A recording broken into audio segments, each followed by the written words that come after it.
What's going on, everyone? Welcome back to back. the Yntb podcast. I'm your host, Ezel, accompanied by my wife. I didn't hear that part because, Oh, okay. Sorry, we got the music playing too loud.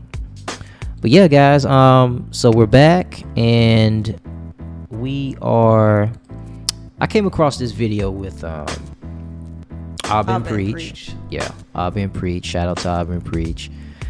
And it says, "Don't do business with friends." The Joe Budden podcast. Now, if you guys are not aware, maybe last week or the week before last, might have been last week, Joe Budden was in the news for firing his co-host. I want to say his name is Rory. I don't watch Joe Budden like my sibling does. Okay, my little brother, he watches Joe Budden faithfully, and so I get my spiel from what's going on through him. But this particular, we have not watched this. But I was like, you know what? If this has anything to do with some of my personal beliefs, not only personal beliefs, but some of the things that not only I've gone through, friendship-wise, but maybe some things that you've gone through. And so I was curious to see what Preach had to say and what their standpoint on it is, and maybe we can kind of just piggyback off of that. Have an open dialogue. So let's get right into this and see what is going on with Mr. Preach.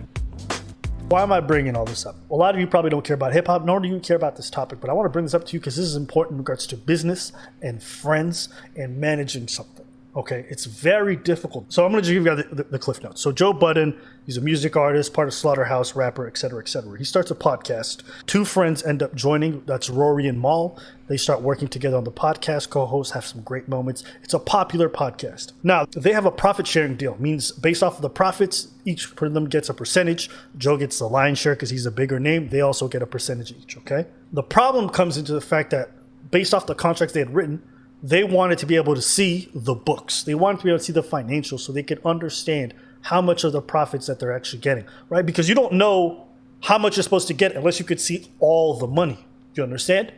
But yeah. Joe wouldn't show them that. So he's like, well, how do you know my percentage, or how can I confirm my percentage if you won't show me the books? Very basic stuff. If you're an employee, you work somewhere, it's an hourly thing, you are allowed to ask your manager, how many hours did I work this week, to calculate your pay, right? It's not some arbitrary number, right? As more money comes in, more questions get asked. Eventually, they come to a head. He doesn't like asking so many questions, so he removes himself from the podcast. He has what I believe is one of the most unprofessional firings ever. He gets on air and he says a whole bunch of stuff. You guys are fired on a live podcast to people you call friends. Super messy. That's why they say family, business, and friends, they don't mix. And oftentimes, it's true. But I think it's also true because of how people approach it. The mindset, the values, right? And also the ethics involved. Joe feels like because he does more of the work, he doesn't have to answer to his partners. Maybe there's something more shady. Maybe he's stealing money behind the scenes. I can't say for sure. I'm not going to say that. But it is kind of shady that people who have the right to have access to the books, you don't give it to them. You tell them there's accounting errors and all this other stuff. It will make people feel uneasy. If you feel like there's nothing to hide and they should be able to see what's going on behind closed doors, show it to them. It is their right. When you don't, of course, people are going to assume something shady is happening because you're not giving them access to something that they should have access. And this comes the ethics aspect. These are your partners, and when you don't treat them as such, of course they're going to feel offended. Of course they're going to feel devalued. You're treating them like employees when that's not what they are. And you talk to them like they are employees. Have you ever had that situation happen before? Or something along the lines of that? Just no, because early on, growing up, I've always been told, do not mix the two together. Friends, business, relationships, business, do not mix the two. So for a long time, I had the mindset of, I don't want to work with my friends like that. If it's like a business, I don't want to work with them, or I don't want to work with my spouse because of the things that I've seen maybe not in my direct vicinity, like people within my family, but people outside of it. Oh, you see the relationship went downhill because they were in the business together and it didn't work out, and then it just messed everything up. So, no, I've never experienced that. And that's why I stayed away from that, because I always saw situations like that, like what Joe Budden is displaying on this podcast, the whole messiness of it all, and it just messes up the relationship completely. Now, me personally, I actually have. And it wasn't honestly, it wasn't too long ago.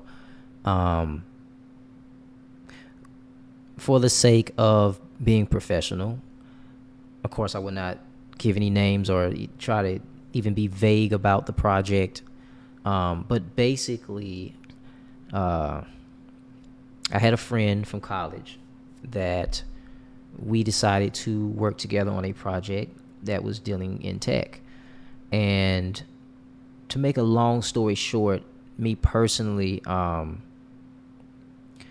didn't feel that my side of what I was going through as a married man and dealing with just life was being respected. And so, to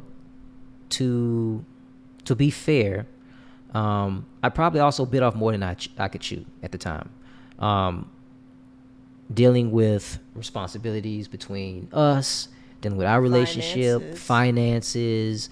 We didn't even have were we bouncing around from place to stay at the time? We were just dealing with a lot financially. Yeah, we were dealing with a lot. Financially stable. We were not financially stable at all.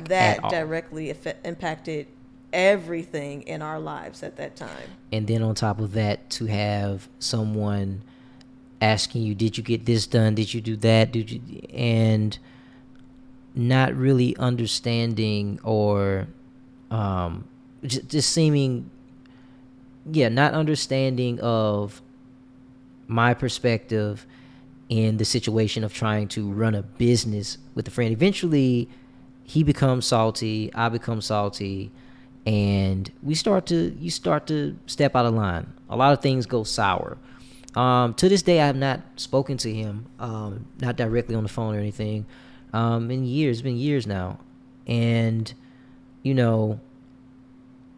I think that it can work. I think that you can do business with your friends. For instance, we both went to school at Clark Atlanta. I just put it out there. Shout HBCU. out to Clark. Shout out to Clark. And one of our teachers was a mentor and teacher to Spike Lee. So we got a chance to meet Spike Lee on a private level. It was a small room, maybe 30 people inside the room at the max. And we got to listen to Spike and him explain how he got to where he is. And basically, to make a long story short, he explained how he basically used the people that were at the school. So his accountant was somebody that he met in the business department. His person that wound up being maybe a personal assistant, he met while he was on another side of campus. The guys that he would kick it with while playing basketball wound up being his, just whatever they were in, whatever department or whatever degree program that they were going for at that school, they wound up helping. And it's almost like if you remember Power Rangers, the Power Rangers would each have their own Megazord type of thing, and they would mash together and create this big Megazord, or like maybe the Avengers. Everybody has their own superpower, and they come together and make a team. That's how you make it. I've experienced that doing social media with other buddies of mine, and he experienced it and told us the blueprint. So as the saying goes, isn't it something to nature of, you can go get to where you need to fast by yourself, but you can't go far unless you go with others? Isn't it something like that? Exactly. Yeah, exactly. Yeah, I share those sentiments. Exactly. So this is really interesting. So let's keep listening to some more what our Ben Preacher's saying here. That's not how you run. It shows poor leadership. You getting in front of the whole world and firing with it, even if you don't want to work with them. Why would you broadcast that to everybody? Right? It's messy all around. Mm-hmm. And Joe has a history of this. So this is where Rory and Maul's accountability comes. Joe has a history of this. Plenty of people warned him that this guy's not someone to be worked with. But they were like, nah, we're friends. Joe would never. Joe did. And there has to be some accountability from you not learning from history. There has to be some accountability from you ignoring all the signs when he wouldn't show you the books for multiple years and it wouldn't be transparent with you and was disrespectful on air. Like, there has to be some level of like, has he changed? Yeah, Yes, I just want that's to. definitely a red flag right there. Oh yeah, absolutely. I just wanted to interject. He said he hadn't seen the books, so how does he know what? Like, it's obvious. Like, how do you know what percentage you're actually getting if you never saw the books? How do you know that you can actually put your trust in this person that you're working with? Right. If you never saw the books, you don't know. Oh, I'm getting 15%. 15% of what? $100? You don't know. If a person gets an attitude with you over something like that, over you wanting to see it down on paper or, the books, then you don't need to be working with that person, to be honest with you. It's a telltale sign telltale that sign. some sort of fallacy is being. It doesn't matter if that's your best friend or whatever. If they're not going to show you that, there's something wrong with that picture. There's something wrong with that picture, and I think it's the same reason that some people have a problem. Well, I don't like to say certain names, but there's a certain person in the Black YouTube that is creating a school, and people are saying, "Well, where's the money? Where's the receipts?" And yes, there's been there's a distrust, a common distrust in the African American community when it comes to money for several reasons. Number one, we don't have the most when it comes to comparing our communities to other, from systemic racism, et cetera, et cetera. But also because there have been a lot of scam artists, well, not scam artists, but scammers. And black people have been scammed by other black people. Let me just put it like that. And it's happened so often that black people just know, I'm giving you $1,000, I'm giving you 20, I'm giving you 50, 100K, I'm giving you $1 million in donations. What are you doing with it? How are you using this? How are you spending it? Is that wise? I should, and some people would take that as offense. If they take that as an offense, especially if I myself am black, just like you, and you're asking me this question, doesn't it make more sense if I'm black? If I'm really honest, I know and understand where that black person's coming from, why they want to know all this information. You feel me? I get that. So I shouldn't take offense that you're asking me this question. I know why you're asking me this question. I know the history of our community. So I understand why you're asking me. Oh, you asking me because blah, blah, blah, and yada, yada, yada. Yeah, I myself, I got scammed. So I'm going to do you a favor, and I'm going to put it all in paper, black and white, and put it out for you. I'm going to beat you to the punch. I'm going to have it ready before you ask, because I know that this is happening in our community. The interesting thing is it should be like that in general, especially since if they were to go to investors, like say that this person that you're speaking of just went to investors, the investors want to see where their money is going. They want to see it on paper. Mm-hmm. So the fact that some people say, oh, you don't trust me, or say all this crazy condescending stuff doesn't make sense, because this is business we're talking about. This is business, not just the relationship. This is business. And in the business world, if you went to a regular person, a regular investor, they want to see those numbers. Mm-hmm. Yeah. Numbers don't lie. That's why people want to see numbers, because numbers do not lie. People lie. Was Jay-Z Men lie? Men lie, women lie, but lie. numbers do not lie. Bring us those numbers, bro. If you want us to trust you, Joe Budden, if you want us to trust you, what's the issue with showing the numbers? That is a red flag. And it only exacerbates the issue of, I want people to trust me. You're doing the opposite. It doesn't work like that. Years of being open and communicating, and then you get the opportunity to not have to show the numbers, because you've earned the trust of people. It does not work backwards. You should just, I don't need to show you. No, it makes people question. It's a red flag. So that should be obvious. Still, regardless, if they're working together, he should still see the numbers. Regardless, he needs to know what Fair what's game. coming in. All right, let's listen some more. Or is this getting worse and worse? Why didn't you guys do anything beforehand? Now, eventually you guys did, whatever, it is what it is. But also understand, that's where your accountability comes into place. And the third and last thing I'm going to say is this. If you're going to do business with friends and family, make damn sure that you're doing it more than just, oh, that's my nigga. You have to make sure that they have the character to run a business with you. And you also have to... And write shit down. Write shit down? Write shit down. But the biggest thing I'm going to say is you have to make sure that both of you agree which one takes priority, your friendship or the business. And so that's pretty much what I'm going to say. I've been around friend business and family business. Bro, let me tell you this. It's rough.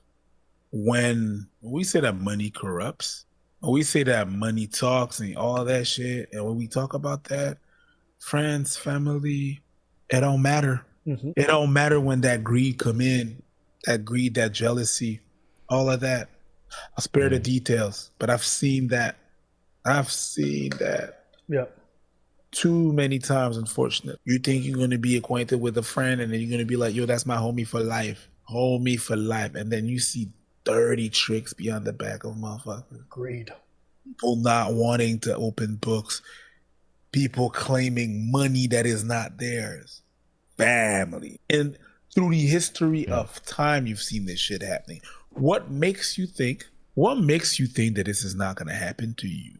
That you immune to all of this? That you're Casper the Friendly Ghost to this? See right through you. When money and big money comes in, that's why you got to do business with people that have the same goal as you. Mm-hmm. But it's hard. Sometimes you won't know until you find yourself in that position. It's crazy. People are still surprised when we say that we're not friends. That's for a reason. Mm-hmm. We're not trying to clout chase, or we're not trying to be like, this and that and that. Even my girl was like, yo, but you didn't develop a friendship. No, we developed money. We definitely developed. What did you think about what he just said there? I didn't even know they weren't friends. Well, no, They're I mean associates. They're really good associates. Maybe. Right. That's what he meant. But yeah. Right. No, I mean the entire what he was saying basically. I agree with it. Family members, big money. Yes, I agree with it. I mean, we've seen that time and time again. I mean, we don't even need to really discuss that. So many people have seen it time and time again. Remember the whole situation with MC Hammer and just anybody who becomes a big time celebrity. Well, MC Hammer's situation was a little bit different. Right? They weren't working together. Well, no. Yes, they were, because the family was working for MC Hammer, right? He was overpaying. He was a very nice and giving person. He just overgave because he was trying to change people's situations. From what I understand or remember. I stick with what I said. It's not always the case that you cannot work with these people, but growing up, and going into adulthood, that was the mindset that I took. You cannot work with friends, cannot work with family, because, it's going to get messy or it's going to ruin the relationship. Mm-hmm. That was the mindset that I had. Now, that doesn't necessarily always happen, but, when you're a person that grows up with that ideology, or you could be just regular, now you could be a person with that ideology, period. Mm-hmm. It just seems like a lot of things that you see kind of prove that to be right. Oh, the family business that went under, and there's some family businesses that do very, very well, but the family business that goes under. I saw that article. It said that by the third generation, the family that had the wealth lost it, because it had been passed to the second generation and the second passed to the third. They don't know what they're doing. Somewhere in there, it gets squandered. Yeah. The wealth gets just depleted. So that, or it was a husband and wife team. They started something and then something happens along the way. Or like this situation is friends, two friends working together and it did not work out, and then it got messy. The thing that it was already bad. It was already bad enough. He did not need to go and make it public. He did not need to make it public in front of everybody. There's Yeah, time and absolutely. place for everything in general. I think that we as a society, I'll say American society, I don't feel this way. I don't really agree with this. But we as an American society have grown accustomed or normalized the whole putting everyone's business out there for the public eye, just for everybody. It's become normalized. Nothing's To- private. Nothing. Yes. From body parts to To put out everyone's Just personal business, ideas. basically, personal information that really should be withheld from the public. Mm-hmm. You know, there is a time and place for everything, but it feels like stating those words in this day and time, it kind of Sounds old-fashioned. It falls on deaf ears, basically. sounds old fashioned. Yeah. It just completely sounds old fashioned. People look at you like, huh?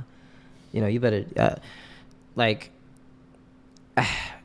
not to get into politics because gosh, Ooh, goodness, that would be a little too much. but I remember a time where you really didn't know if a person was a Republican or Democrat or what their political stance was. You just kind oh of yes, you You're just talking about kind of everyday people. like everyday people. Nobody Yeah. posted, or you didn't know. You didn't post it on social media. I mean, this is before social media. You didn't. You just didn't.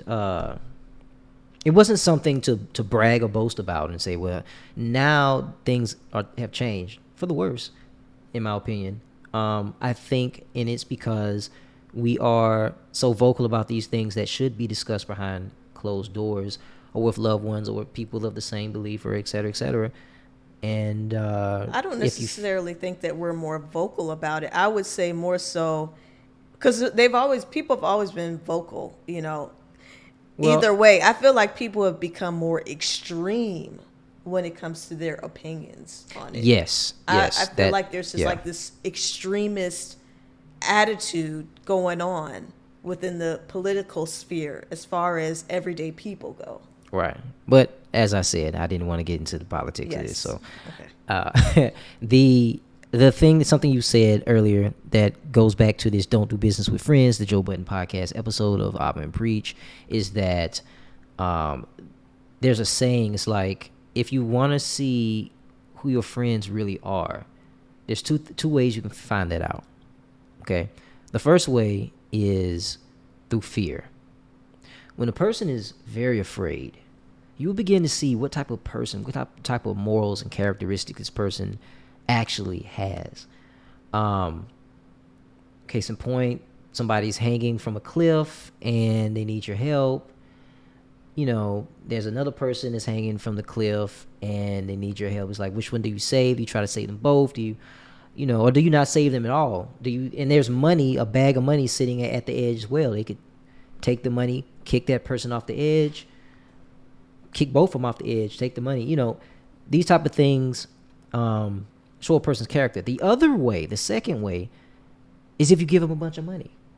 Give them a lot of money, and you see who that person really is. And they're either going to, they're going to multiply. It's going to multiply who they really are. It's going to not multiply. What's the word I'm looking for? It's going to increase who they actually are. It's going to magnify. That's the word I'm looking for. It's going to magnify who they actually are on the inside. And the thing about it is, there's ways to see who this person really is before it gets that bad, before the person obtains a lot of money, or before the person is in a situation where he's very fearful and his back is against the wall. If you watch The Walking Dead, we love watching The Walking Dead, Well, before a certain point. For a certain point. We love watching The Walking Dead though, right? And if anything, that show shows you human nature. You have some people that are very friendly, very nice. Some people that are nice that it had to become hardened to survive, but they're still good people deep down, below. But they went through several things that made them realize, I can't be this friendly. I have to protect myself. And so they grew an edge about them. And you had some people that just straight bat-ish crazy, They didn't give two flips, and they're out here killing, stealing, and they don't care. Oh well, your baby, Yep, give me that milk. They don't care, and so that shows a person's true character when they're pushed to the extreme of either or. So in this case, what they're saying, I think, just to highlight one of the things they're saying with Abba and Preach, they talked about Joe Budden not showing the books for years. To me, if that was me, after asking maybe 2 or 3 times, I would have been like, yo, bro, I don't know what's going on here. You said I'm getting this percentage, blah, blah, blah. I would have been, after the third time I start, what they call it, like when a woman's scorned, she starts putting money over to the side to escape. She's like, yeah, I'm building up. She's got a secret bank account. She's putting money in it. And she's like, yeah, you don't know it. I know what's going on. You think you're slick, but as soon as I get the chance, I'm out of here. And I got a $20,000 saved up. You don't even know about it. Yeah, I would have been looking at my options, right? Or finding or creating options outside of the Joe Budden podcast. There's no way I would sit there and take that, right? And that's from just experience of having a similar situation happen with my friendship. And I think that's what makes it harder for people to move on, because that person is a friend. Yeah. You have that emotional connection to that person and that history. And so you're fighting inside your own head, like, should I leave? Nah, that's my homeboy. Well, he's got this going, he's got that, and guys, just to be clear, that little story that I gave you guys earlier, it was very vague, purposely. It may not even make sense to some people that listen to it, but trust me, I don't want to get too deep into that story, because it has been 4 or 5 years, and you think to yourself, like, man, had this not gone sour, this could have really been something big. This could have been something great. But because of personal beliefs, personal problems, because every person has their own vices, typically, or things that they need to work on, self-development, mentally and spiritually, and they don't. They get their emotions and their beliefs. Everybody tells them they're great, and so they go on believing it. And for lack of better words, they create an ego that's bigger than Goliath. So that's a tough one when it's your friend. It's easier when it's just business. And I think that's the perfect analogy for what they're saying is when you're just business partners. If Abba needs to leave Preach, they can do it tomorrow. There's no hard feelings, bro. You got to do what you got to do. I don't have a connection to you. Now, they may say that, but I think they really are. They have a connection, but that can be tough. Well, I would think that they would respect each other enough to be okay with that, because once you get older, past a certain age, I'll just say past your mid-20s, in my opinion, you're kind of like, you get to a point where it's like, okay, we both have our own lives. Mm-hmm. We're both dealing with life. It's no longer I feel offended if you didn't call me during this time, or right, because you understand you got stuff to do. You're living life. It could be. So that's why I was like, I think it's different. I think it has to do with respect as well. So you think that the respect of, like, if like what you were saying, if the person leaves and gets upset, or if they, I'm like, that's related to respect as well. Oh, you're saying because they're not respecting that person's time. Yes. Got you. Right. That is so true. That's another point. Right. He wants to see the books. Rory wants to see the books, and Joe's like, I don't respect you. I'm not showing you anything. Rory could take that as I get it. I didn't even think about it like that. But it may not be him saying, now I don't trust. I don't respect you, but it could be like, He could have his own reasons. No, if you're mentally. a business partner, if it's 50-50, which this situation it was not 50-50. No. But if it's 50-50, or if it's 30-70 or whatever it is, and there's multiple partners, I think that those partners, if they want it, because here's the thing, as a business owner, which we are both, and you have employees under you. Now, I haven't had employees under our organization, but as a barber, I was a barber for up until the pandemic, basically. I've had to manage other people, and it can be, there's attitudes, there's a lot of different things that you have to deal with. There's a psychology in the background going on with managing people. And so the best thing is the more transparent and honest you are with a person up front, the more that they will trust you and the more that they will give you. But if you're hiding secrets, if you're, I can't let you see, I gave you 15% of $1,000 instead of 15% of 100,000 or whatever it is, I'm being facetious, but it's going to rub the person that you're trying to manage the wrong way. Like, what do you think is going to happen? You know what I mean? Like, that makes absolutely no sense. So I think you're right. I think it is like it can be viewed as a respect thing. You don't respect me enough to let me in to see the figures. You think I'm gonna try to sabotage the business that's helping me as well? I want to help this business grow so that it help me as well. Or because we have to also think, now mind you, we don't have much context of everything. I haven't even honestly looked seen it. Right. Yeah. I mean, we only know what's being put out on the internet. Let's make a disclaimer there. We found out something tomorrow that Joe Budden says it could make this entire particular podcast, null and void. Okay. But in the context of, my phone went off. Oh gosh, I just lost what I was saying. What was I saying? You kind of said a lot. I did. I said if Joe Budden, trust. Respect. If he comes out tomorrow, he says something to make this podcast null and void. But it affects. I don't know what I was gonna say, y'all. I literally just forgot my point. My phone vibrated on the table here, and I looked, and then I lost my thought.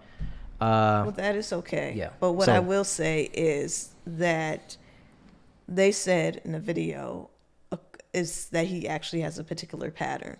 So this is not just something that he did to his friend. He's also done something similar to other people. So that is a particular issue that he probably has within himself. Maybe lack of trust of others. Maybe, I don't know. Yeah. Or maybe because of, and that goes into other things that we're not going to talk on the podcast about psychology. Well, we'll talk health, about all of another that stuff in episode because we're trying to keep this one particularly with this. Yeah, but there could be that could be just his character in general if this isn't the first time that he's done it. Yeah, and there's a backstory to all of this. There's a backstory Right. to the reason why he may not trust other people with certain information in his business. He's putting them on. I do get that. I understand that side, that viewpoint of it. I think because I did look at one podcast after that, and he was saying that he picked Rory out of. He basically made it sound like he just got him off the street. I don't know, guys. I don't know all the information. I don't have all the context. But with the limited or just the amount of information that we do have on the subject matter, it paints a picture. Patterns paint pictures. Simple as that. And if Joe Budden is, if he's feeling a certain way about sharing that information, there's a reason behind that. And it might be of actually good reason, but we cannot judge everyone else after that reason the same. You can't. You got to wipe a clean slate and say, okay, I'm judging you now, and I'm judging you against a clean slate. Not what the last person did to me, not what it. But yeah, it's just something that needs to be clarified more for us to really get into it. But I just wanted to see what this was about. This podcast from this video from Yntb Preach, and kind of just talk about the doing business with friends, and can it work? Why can it work? Or why can't it work? And I think to close things up here, I think that it can work. I think that if all parties have the exact same determination and viewpoints of success and what they're trying to do, and they're all working at 100%, yes, I think it can work. I've been a part of groups where we've had that, at least momentarily. And by momentarily, I mean for years. And then I can tell you that if there are groups where there are people working together, but one person is putting in 50, another person putting in 100, or both people are putting in 100, but one person is doing it for a completely different reason. They're both putting in 1,000%, but one person is putting in their 1,000 for a completely different reason. That can tear the group apart as well.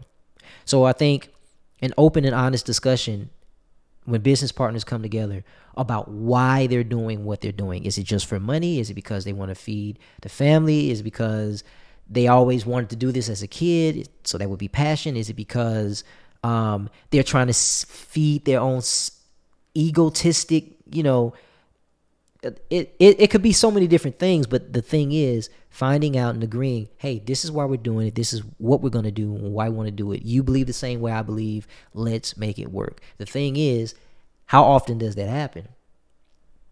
It's hard to find. So when you find it, cherish it. I think that's a good message. Another good message out of this is that, people every day are probably passing up good opportunities to be business partners, squandering opportunities because they don't realize they're on the same page. Or maybe they do, but they on the same page as far as making money, but one person is doing it for a different reason. These things matter, and you don't understand that they matter until things start to fall apart. So, yeah, it's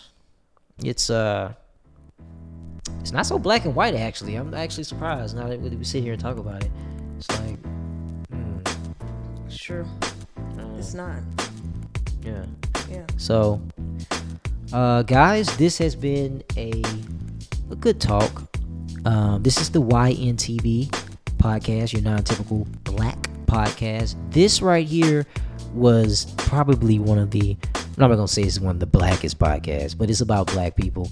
The reason why we say your non-typical black podcast is because we're black people and we talk about things that typically black people don't talk about. So I would say from that viewpoint, this is the blackest episode we've done thus far. Besides maybe the first one. So we'll get into some topics, guys, but we just want to say also thank the new subscribers. Thank you guys for subbing. If you're still watching, put a 7 down below in the comment section. If you're still listening to this on YouTube, we appreciate you guys. Right now, we're gonna try to keep up like a once a week type of discussion. As more and more subs come in, we will start to pick up the pace, but right now this is what works for us. So guys, remember to like the video. Remember to like the video, okay? And leave your comments down below. What are your thoughts on what we're talking about? And also, if you're watching this on YouTube, make sure you hit that subscribe button. We're going to be bringing you guys some different kind of content, different type of topics to the black community, and it's for us, by us, okay? So all our nerds unite, all the black people that like interesting things that are different. There's not your gossip in it, yeah, like I said, this is the closest you're gonna get to that. So do that for us, guys, and we'll see you on the next podcast. Let's go.